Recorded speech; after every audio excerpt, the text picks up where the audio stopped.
Willst du alt werden? Nein.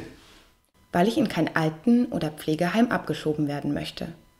Da ich schon immer aus meiner körperlichen Situation mit meiner Behinderung das Beste gemacht habe, wäre eine Unterbringung in so einer Einrichtung für mich nicht lebenswert.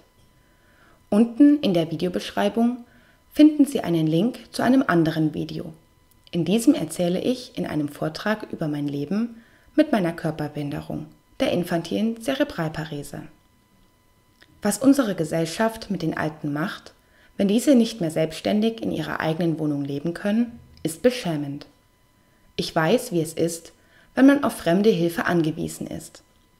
Wie es oft in den Medien zu sehen und hören ist, bekommen die Menschen, die dort ihren Lebensabend verbringen müssen, nur ein Minimum an Aufmerksamkeit, das bei weitem nicht ausreicht.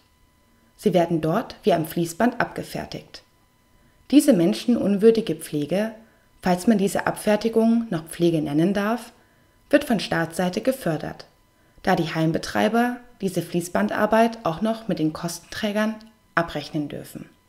Mir wird dabei schlecht, wenn ich darüber nachdenke, dass Menschen in ihrer eigenen Scheiße liegen müssen, bis eine Pflegeperson unter Zeitdruck für sie Zeit hat.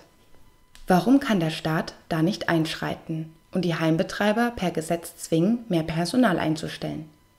Der Staat muss diesen Einrichtungen mehr Geld zur Verfügung stellen und darauf achten, dass das Heim sein Pflegepersonal angemessen für ihre Arbeit bezahlt. Ich finde, Arbeitnehmer, die in der Pflege am Menschen arbeiten, sollten weniger bzw. keine Steuern zahlen müssen, da sie ihre Schuldigkeit gegenüber der Gesellschaft dadurch erbringen, dass sie Menschen einen würdigen Lebensabend ermöglichen. Ich glaube, nur so können wir unseren Alten die liebevolle Betreuung zukommen lassen, die sie verdienen. Denn sie haben mit ihrer Arbeit unser Land groß gemacht. Wenn ich noch einen klaren Verstand habe, möchte ich auf gar keinen Fall in einem Pflegeheim Stand 2021 leben. Da würde ich mit ziemlicher Sicherheit durchdrehen. Das wäre für mich die richtige Hölle. Für mich ist ein Alten- oder Pflegeheim keine Option. Das ist der Grund, wieso ich nicht alt werden will. Wenn Sie derselben Meinung sind, dass die Gesellschaft mit den alten Menschen besser umgehen muss, dann freue ich mich, wenn Sie mir einen Daumen hoch dalassen.